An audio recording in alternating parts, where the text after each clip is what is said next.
A crazy story. I was married. We were going through at the Braves game. My uncle's a CEO of V103, so sometimes he gives us tickets to, nice events. So we were in the club level in the Braves game coming through. And you could see the guy, the game was over, you could see a guy walking through and in the distance, and he's shoulder bumping people, shoulder checking people. And I'm like, oh, this idiot.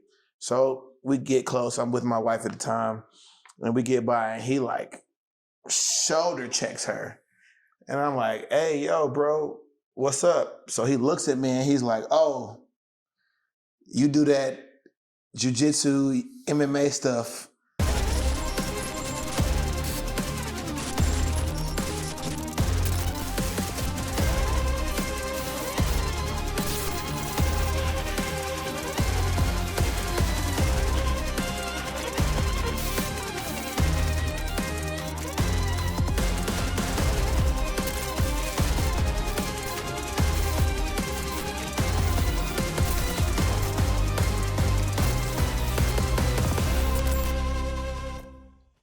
Welcome to the Jiu-Jitsu Syndicate, episode number 7, as nasty as he wants to be.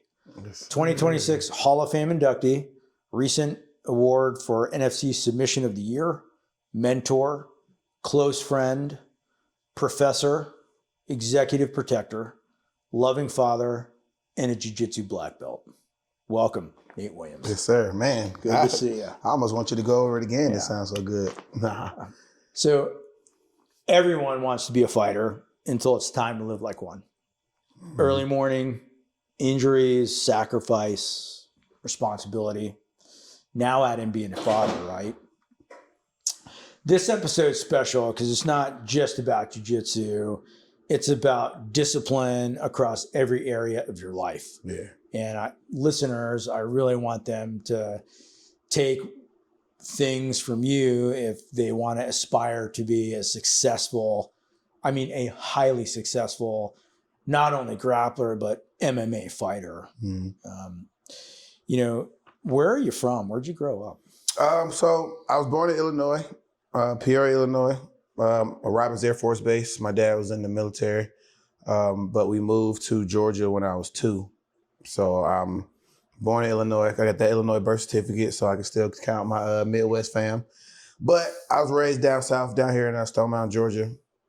I'm 38 years old now, so I've been down here for a substantial part of my life. Now, do you remember the first time you got punched in the face or bullied? Like, what was that like as a kid for you, and why fighting? Actually, I'm a PK squared kid, so a preacher's kid. My parents are both preachers and principals.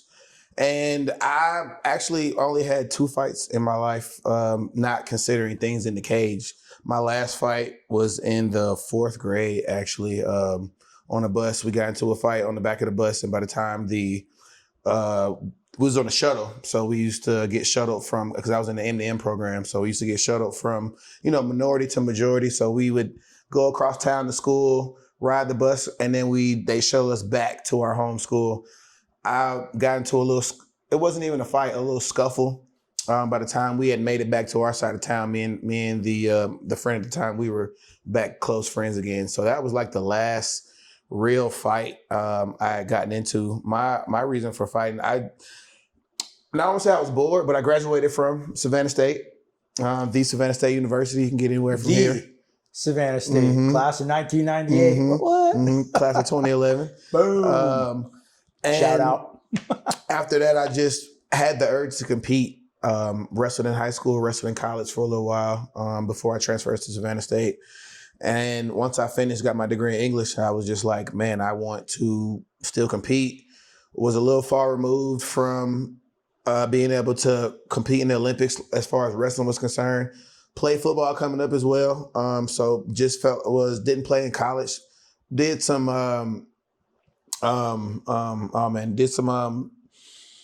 what's the name? Like the 37U, did some, I'm tongue-tied right now. Football, semi-pro is the name of it. Yeah. Did some semi-pro football just for fun, but was far removed to try for the NFL or anything like that. But I still had the urge to compete. And so that's just how it kind of led to fighting. I didn't have like a troubled background or like bullied or anything like that. Did some karate, did some wrestling, of course. I was just always that friend that was cool with everybody. So I had friends on both sides of the not spectrum, on both sides of the area. They were kind of clashing, but I was just that guy that in the middle that was just cool with everybody. So I didn't really get into fights growing up per se. So take me to jiu-jitsu, then transition to MMA, or was it the other way around? It was kind of all in one. I came into the gym, like I said, and just with a wrestling background, and I knew I wanted to fight. What gym? X3 Sports. So I literally Googled closest gyms to me. I was staying in Stone Mountain with my parents that just came back home, like I said, from Savannah State. And I think X3 was like maybe in like a 30-minute drive time. So maybe like 10, 15 miles away. And I was like, oh, perfect. I don't have to drive across town. Went in. Didn't really know what jiu-jitsu was per se, but I knew like I was familiar with some type of chokes, and just from grappling, just continue on just the grappling pipeline. You kind of learn things outside of traditional wrestling. Sure. And they did an intro class.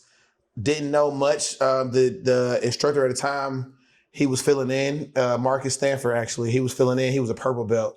So I thought purple belts was the highest belt. I was like, okay, this is different. Purple belts is the highest in this sport, not knowing that he was just filling in, and black belt, of course, represents mastery.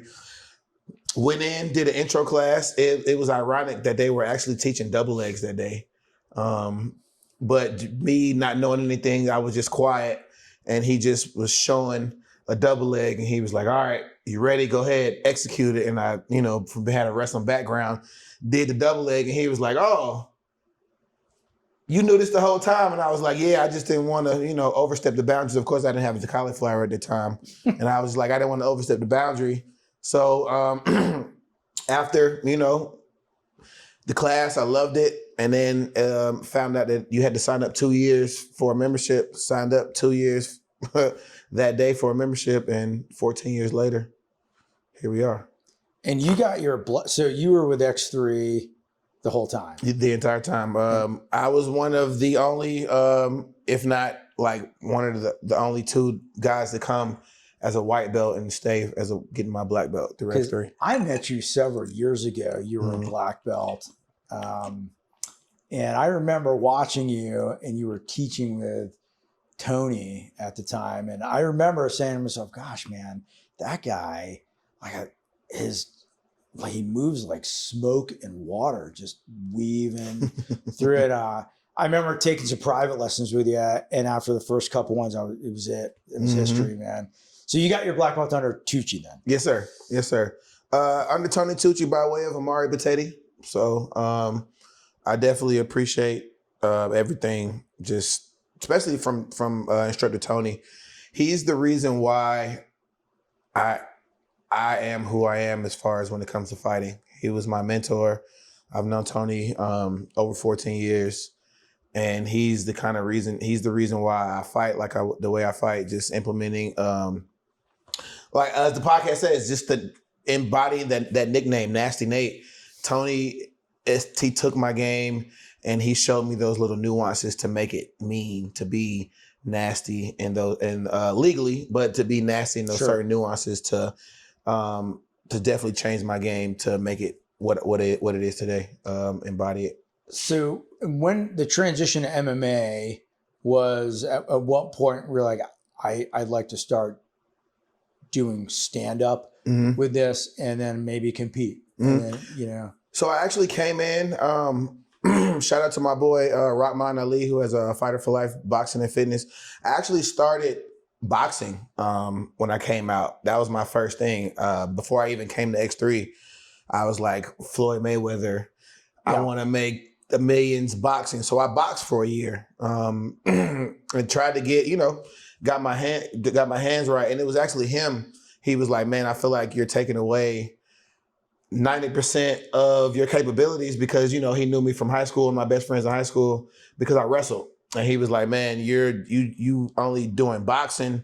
I feel like you're taking away your biggest asset with the wrestling, I think you should fight MMA. So he was the one who kind of steered me in that direction, which got me looking towards searching for an MMA gym.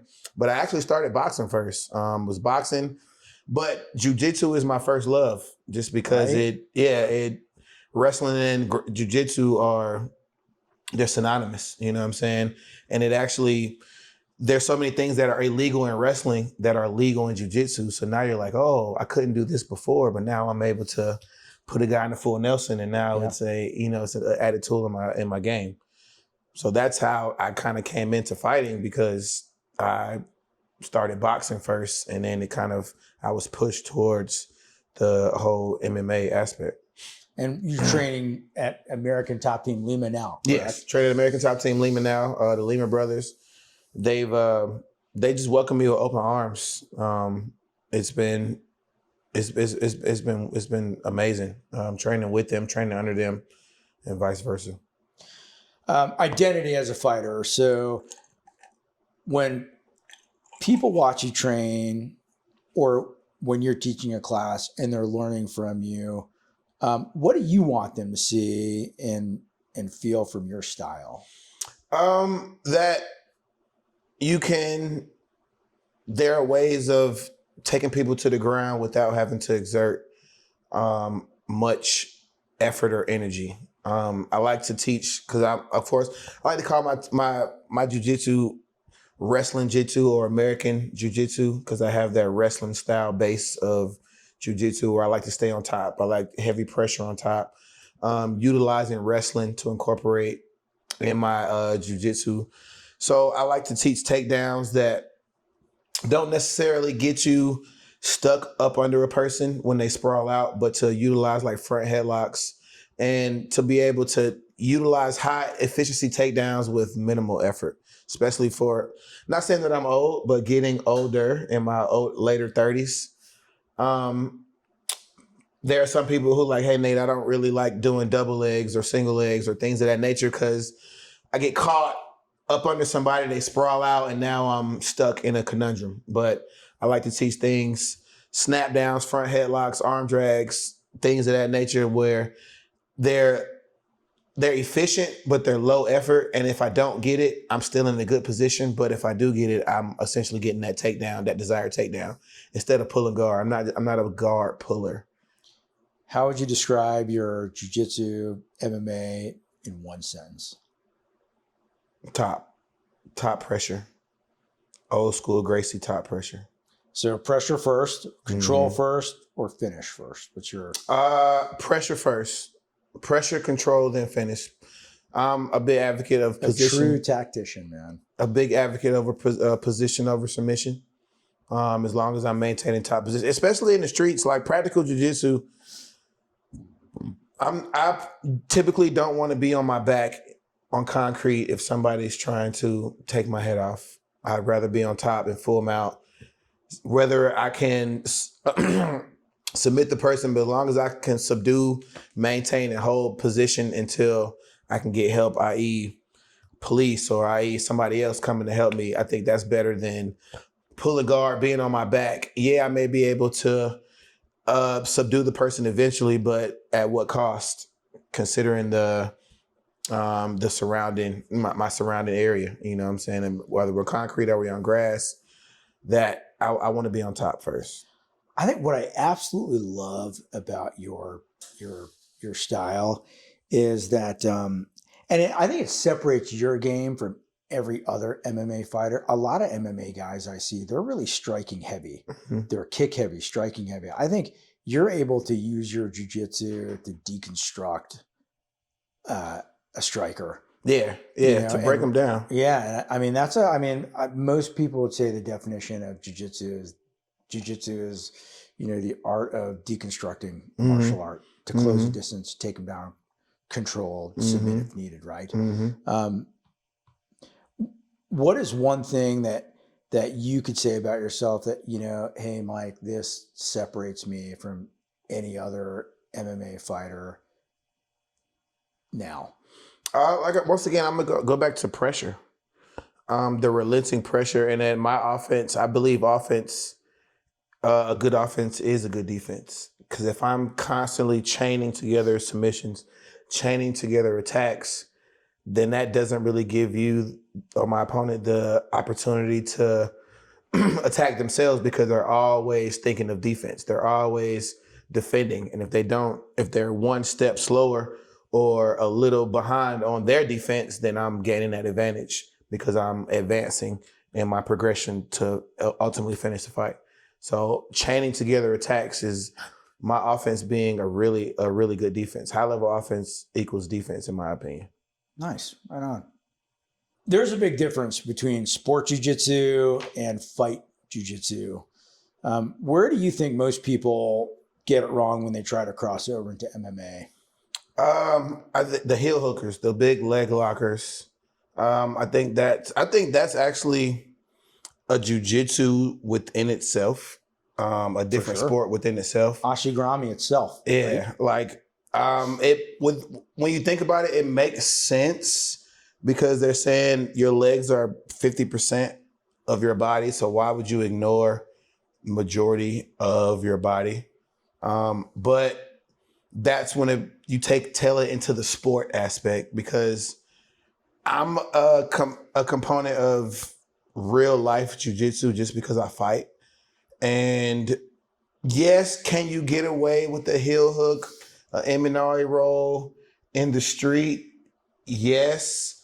But are you also making yourself more vulnerable by putting yourself on the ground, putting your back on the ground? Like that it's that which one it weighs more than the other type of ordeal. I'm definitely believing the real jiu-jitsu over sport combat. I think combat jiu-jitsu is really good For sure. because that takes away that sport aspect that alleviates danger. When you're going for something inverted or you're going for a deep half, the aspect of you getting punched in the face is still there. So combat jiu-jitsu alleviates that because now if you go for a deep half, you're getting slapped in the face, you're getting punched, you're getting struck. That's a good point. And that now changes the way you look at jiu-jitsu, changes your game. If I'm entangled with a leg lock and we're going 50-50 and we're both diving for heel hooks, but that one person decides to step up, to posture up, and now they start throwing down strikes, then that now changes the game. So if I had to, I definitely would go combat jiu-jitsu, that real practical jiu-jitsu over sport jiu-jitsu. What techniques translate best into the cage? Old school Gracie jiu-jitsu. Do you think heel hooks? I mean, you look at Ryan Hall. Yeah, Ryan Hall is also a specialist. So like, if that was something that translated well, there would be 100 Ryan Halls. Versus they're more Khabib style fighters than Ryan Hall style fighters, if that makes sense. Sure. Yeah, 100%. You can even, this is even factual information, you can even type in the most hit submissions in UFC, and you're going to see your rear naked chokes, your guillotines, arm bars, triangles, things of that nature. Now, are there heel hooks and toe holds in the UFC? Yes. But those type of submissions are few and far between. You don't really see them. You don't really see them, but what do you see? You see a shitload of rear naked chokes. I think that's probably the number one submission in MMA and the UFC is rear naked chokes, then followed by your guillotines and your arm bars, your arm triangles. Those head chokes, you're going to see those more versus your leg lock submissions, just because the practicality, these things are more applicable to real life, i.e. fighting, ground fighting with strikes versus your sport jiu-jitsu. So you mentioned Gracie, traditional Gracie jiu-jitsu. That brings me into a question I'll ask later, but I want to ask this. Gi. Yeah. I'm a gi guy. I'm proficient in no gi, but I prefer the gi. You don't fight in the cage with gi anymore like they did in the early days. But what habits from the gi actually hurt fighters in the cage? Is it, you think it's gripping or hurt fighter? I think now he looks at it now. I think gi jiu-jitsu helps with no gi, and it helps with your MMA jiu-jitsu. Now, because in the gi, everything has to be slowed down. Positioning is important in the gi because you can slow it down. You have that friction. You have to, if I'm over the elbow versus below the elbow, that makes a difference in a lot of positions. If my hand positioning, if I'm here on the lapel versus up higher on the lapel, that changes the transition of the choke or the sweep or the whatever have you. So I think that having a good gi jiu-jitsu game really helps your MMA game. If someone wanted to get into MMA and train, would you have them train gi first? Yeah, for sure. I did it. And I think that's the reason why I understand submissions as much as I do, because I was able to come to jiu-jitsu, come to gi jiu-jitsu, and had to break everything down, had to go step by step in each submission. How to transition here. My foot has to be here. I have to break their posture here. My hips versus a triangle, I need to be on my side versus flat on my back. So understanding those positions, those different nuances in different positions, where I needed to be, that helped me when we get to no-gi, because no-gi is more of a fluidity. So now I'm understanding my position is right, so I'm able to be more fluid when we take the friction out as the gi aspect. So I think no-gi is really important. And those old school guys like Jose Aldo, one of my fan. Love that guy. Love Jose Aldo. He and his coach, Andre Pederneiras, they were big advocates of gi jiu-jitsu for MMA fighters. Yeah. Because of the same thing, that it broke down your transitions, your submissions step by step. You had to hand placement, positioning, hips. And once you get those key steps, once you have those in line, you'll be able to get your submissions more fluid. We all, with time and experience, we all level up in our own way. How has jiu-jitsu changed since you started? How has jiu-jitsu changed you? And how has jiu-jitsu changed in totality since you started fighting? It's changed me. It just made me a really calm person. Not that I was somebody who was like real spazzy, but I did have kind of an attitude problem coming up, short-tempered. But now I feel like I'm a samurai in a garden, if that makes sense. Terminology. Yeah. I like that. When I was married, a crazy story. I was married. We were going through at the Braves game. My uncle's a CEO of V103, so sometimes he gives us tickets to, nice events. So we were in the club level in the Braves game coming through. And you could see the guy, the game was over, you could see a guy walking through and in the distance, and he's shoulder bumping people, shoulder checking people. And I'm like, oh, this idiot. So we get close. I'm with my wife at the time, and we get by, and he like shoulder checks her. And I'm like, hey, yo, bro, what's up? So he looks at me and he's like, oh, you do that jiu-jitsu, MMA stuff. I don't want any problems. Ma'am, I am so sorry. And then he walks off, and I'm like, oh. Wow. Nice. I'll take it. Yeah. You know what I'm saying? So even though I didn't have to show anything, just the fact that I trained consistently, and that had an implication on my outer appearance, and that warded off a would-be threat. I think that speaks just into training in jiu-jitsu and how it, like you said, has impacted my life, because these ears are like, you don't have to guess that a lion's a lion.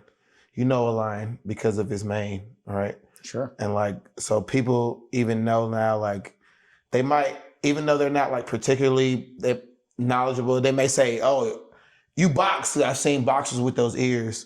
They may be off slightly, but these ears kind of ward off. It lets you know, hey, I do something. Yeah. I do something. So if not anything else, tread cautious. You mentioned consistency.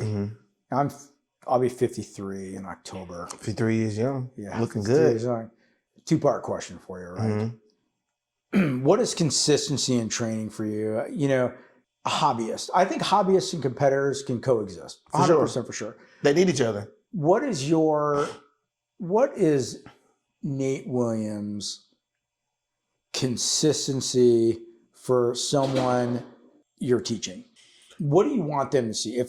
Or is that depend on, all right, this dude's a father of 5, this dude has a full-time career, or this dude's a student, he can train 5 days a week versus the guy that can only come in maybe 2 or 3 days a week. But what's consistency for you? Going to the gym on the days that you don't feel like it. Anybody can train when they're gung-ho, they're amped up, their schedule's allowing.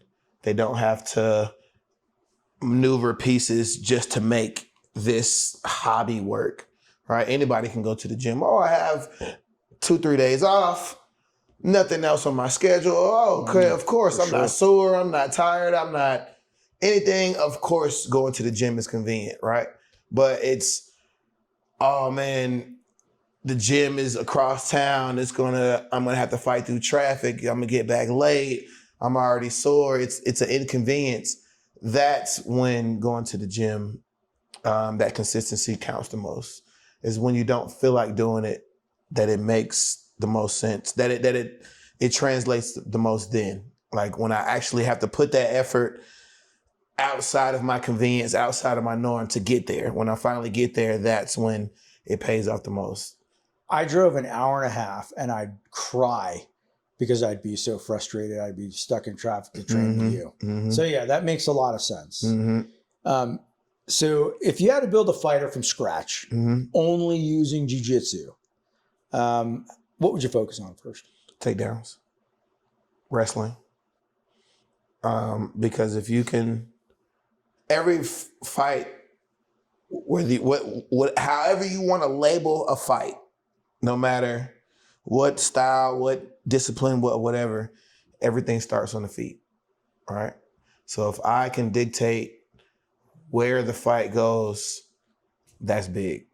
That's big. If I dictate we go to the ground or I dictate we stay up, that's huge. And even any altercation that we watch, eventually where they end up going to the ground. So if I can control how and when we go to the ground, I think that's 70%, if not 80% of the battle. A lot of people would say 1v1 jiu-jitsu all day, get them to the ground. 2v1, is it run fu gung fu? Or 3v1, what's your... 2v1, I'm gonna still say jiu-jitsu, maybe not get them to the ground because there are also standing chokes. Like you said, when we start thinking of the full gamut of jiu-jitsu, jiu-jitsu incorporates judo, jiu-jitsu incorporates wrestling. So now I'm throwing people, I'm launching people, I'm getting them off me, I'm foot sweeping people. Now I'm snapping down because I'm using some type of wrestling, and I'm standing guillotine people as I keep my back away from the crowd. Incapacitating them, getting them away, and I'm still able to adhere to the threat in front of me. Now, you work for a certain agency. For privacy, I'd rather not say who you work for. No, it's cool. Gavin DeBaker and Associates. Okay. Yeah, I work for GDBA, Gavin DeBaker and Associates, one of the biggest private executive protection companies in the nation. So. And you're an executive protection agent, right? Yeah, I'm an executive protector under the company, anti-assassination specialist. So now what I love about you, man, and I'm fanboying, sorry, but, my professor is all about, listen, guns or, ground, stand up, now incorporate weapon. It's different when you incorporate gloves and strikes. Now incorporate weapon systems, knives, guns, and so tell me a little about, were you able to just really step in your civilian role now and, and kind of, start things on a running foot, like, all right, man, right out the gate, I can do, I'm ready to do what I need to do to keep the client protected? Or did you need some sanding of the use of, weapons and disarms and being technical at, shoot, move, communicate, and fight. Right. I've been blessed that I think just me coming up and just the things that I've done have culminated, have shaped me into these moments. Being a firefighter for 4 years, the CAT Fire and Rescue, I have the EMT portion. So I'm able to resuscitate. I'm able to, I have that medical aspect. Yeah, for sure. I also, like I said, which plays in key to being a protector, because if my client goes down, I don't have to rely on calling necessarily 911 because I have that emergency medicine piece, and I'm able to render first aid if necessary.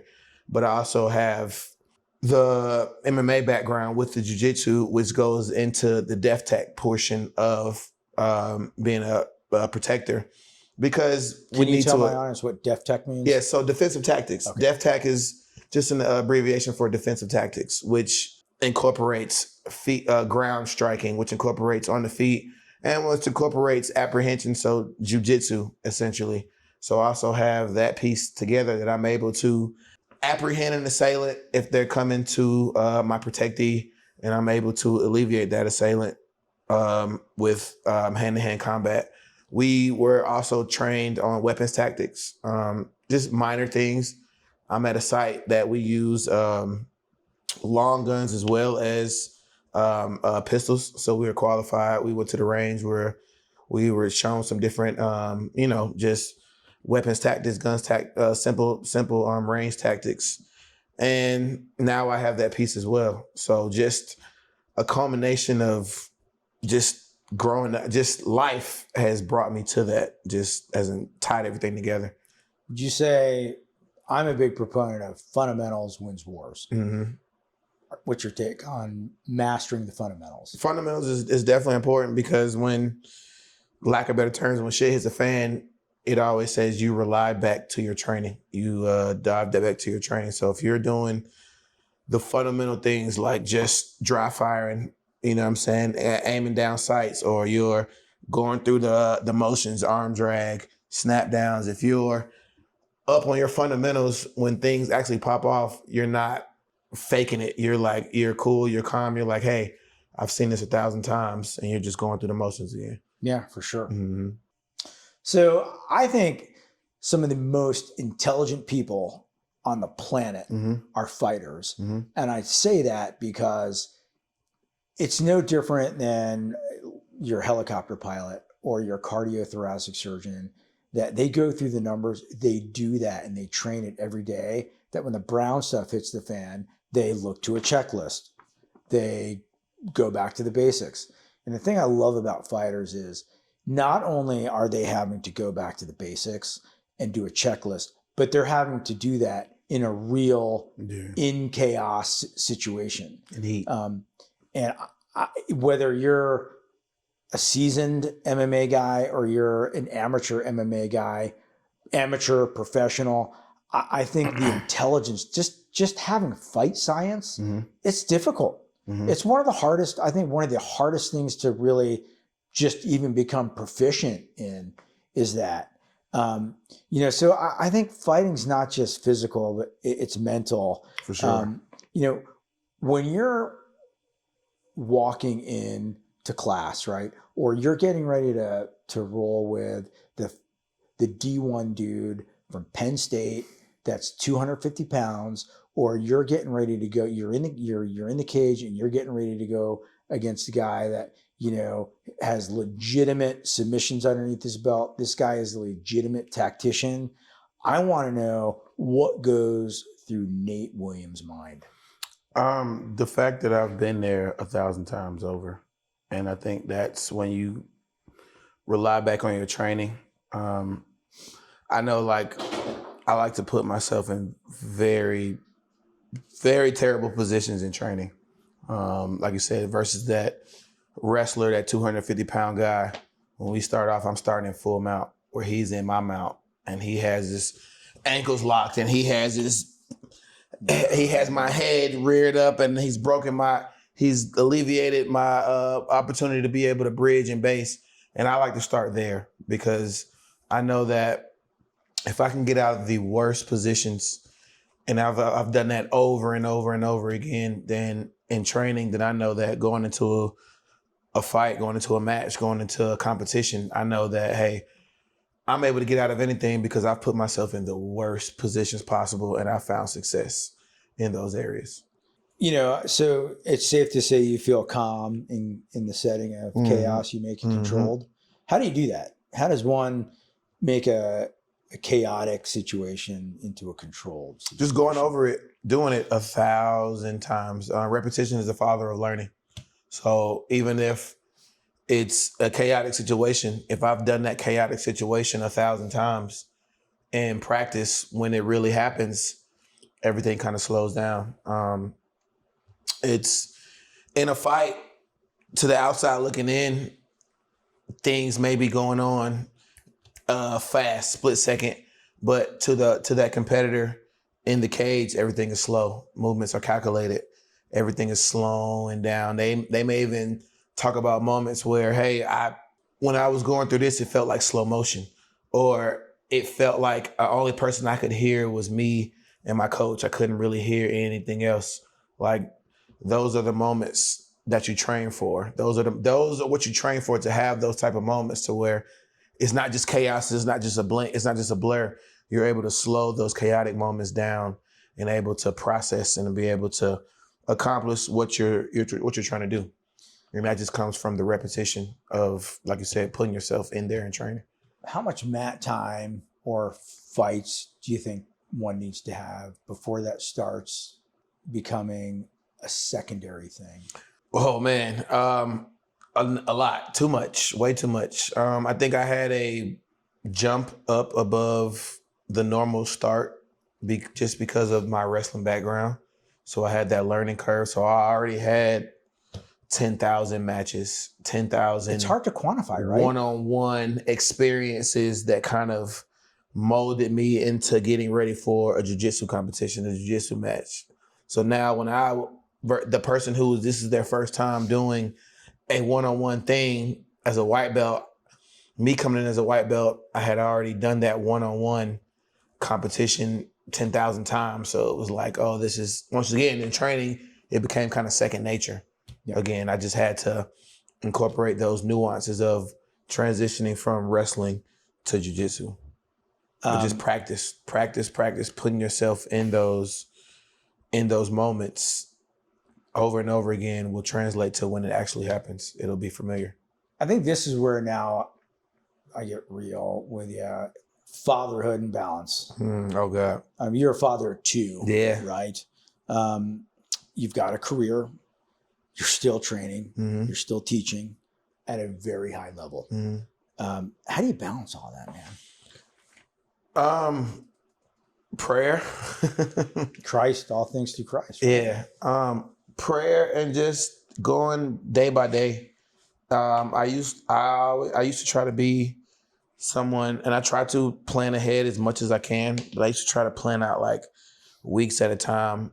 But then I started just to notice that sometimes things change on a whim. Things change on an instant.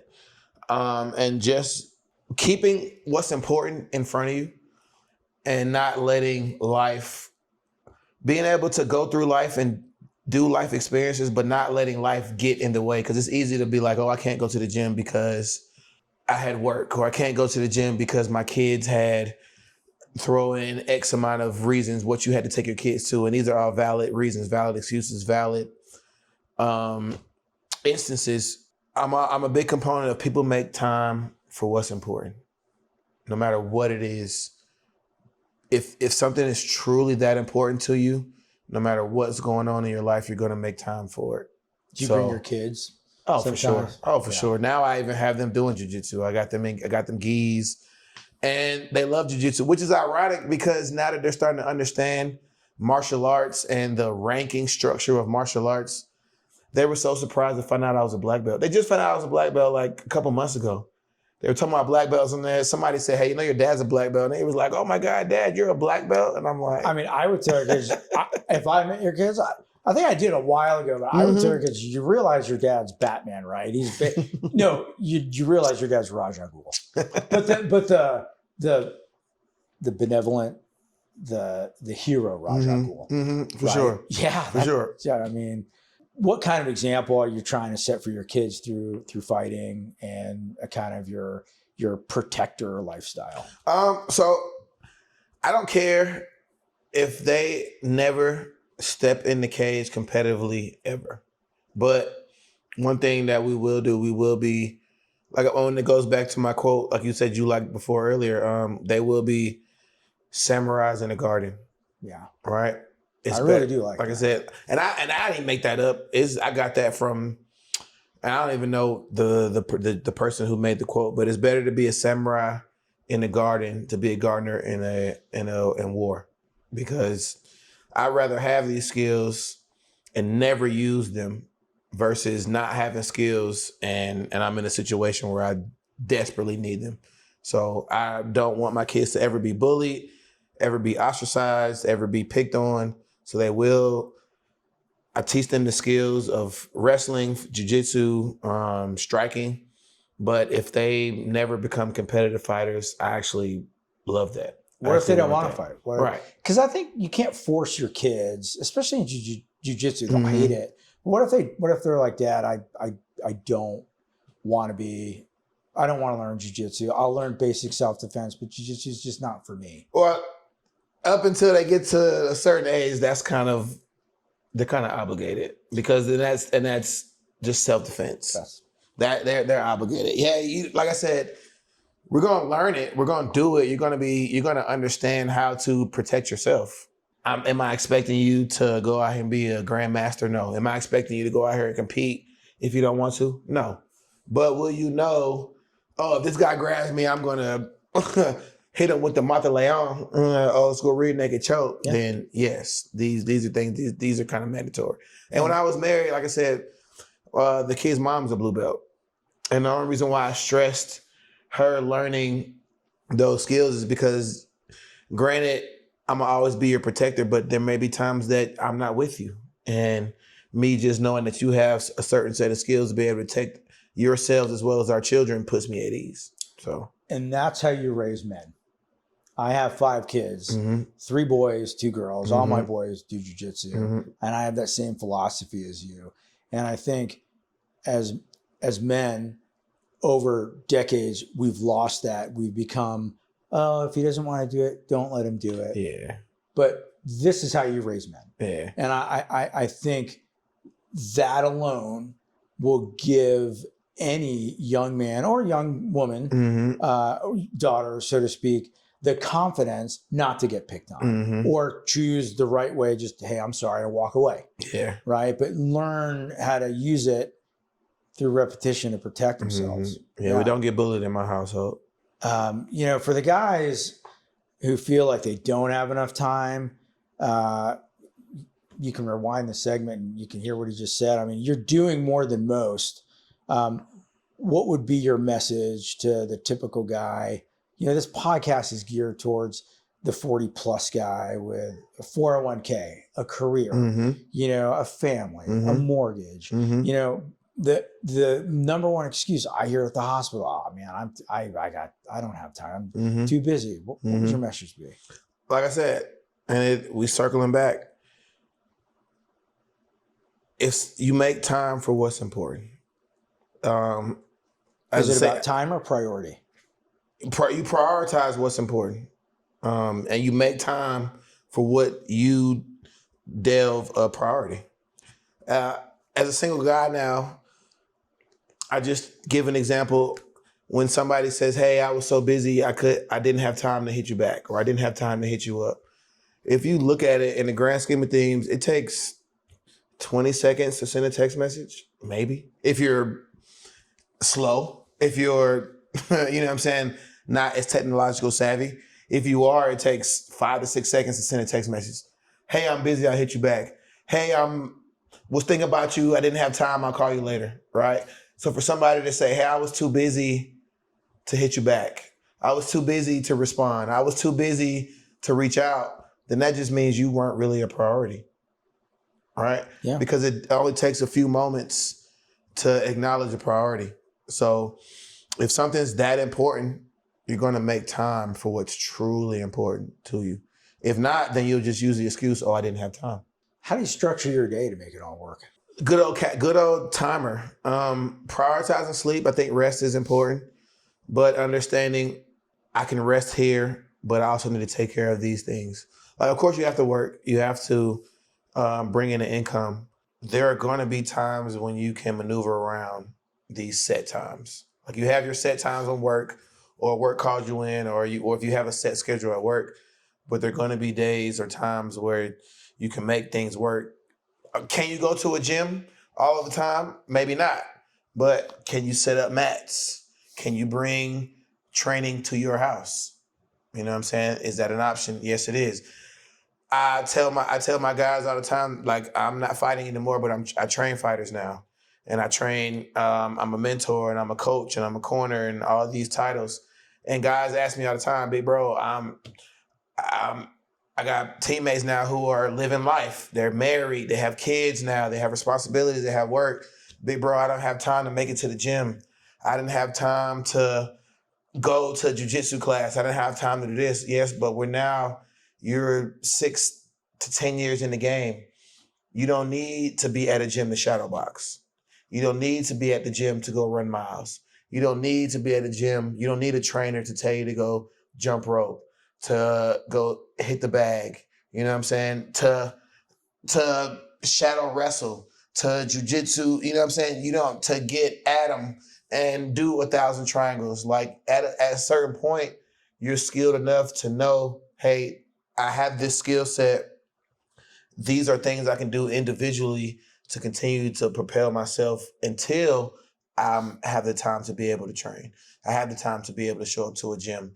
So at a certain point, you find importance in these things outside the gym when you can't make it to the gym. And if these are not a priority, then that kind of just shows where your mindset is. That's a good point. Because people will say, like, oh man, like, as a personal trainer, people like, oh man, I didn't have time to show up to the gym. I didn't have time to go get a lift in, but you had 30 minutes to get out of your bed. Right there, you could have knocked out 100 sit-ups. You could have knocked out 100 squats. You could have got on the edge of the bed. You could have did dips. You could have did calisthenics. So you could have gotten a complete body workout in. You just didn't prioritize that time. Yeah, I was going to ask you, what does discipline look like when you don't feel like training, and you just answered. Prioritizing the time.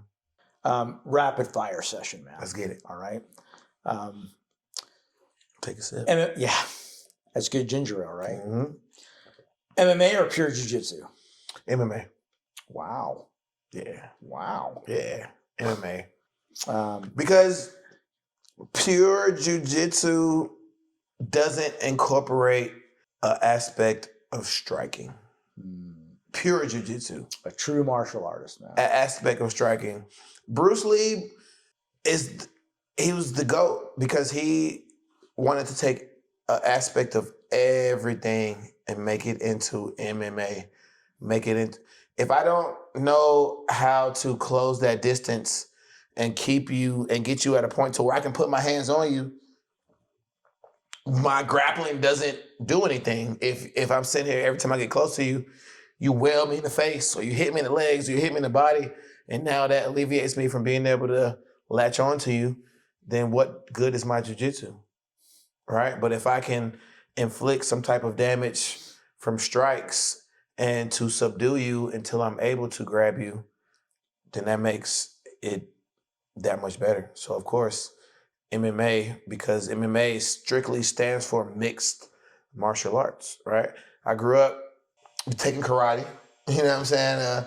The Kim brothers down in Stone Mountain. I grew up with a small karate background, and that's striking, being able to close that distance timing, being able to implement these strikes to be able to now incorporate being able to put my hands on you. So definitely MMA. Gi or no gi? Gi. I know that just switched it all up, right? Yeah. Gi, because once again, that breaks down, it slows down, step-by-step basis. And now I was able to wrist control.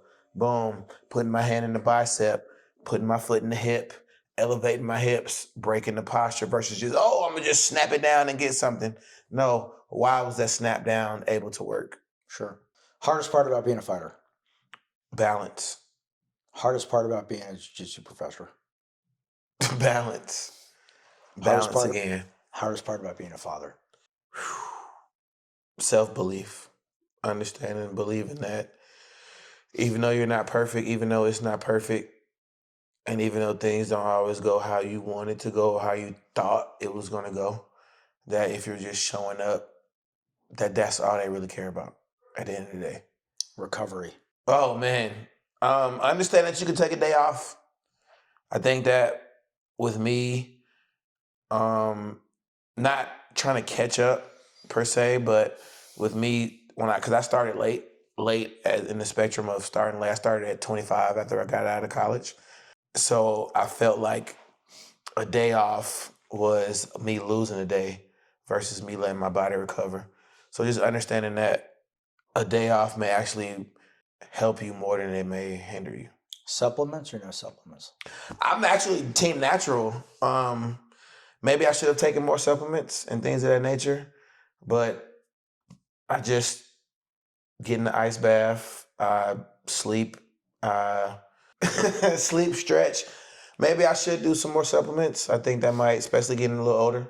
Like I said, I'm unk now, which is crazy to think about.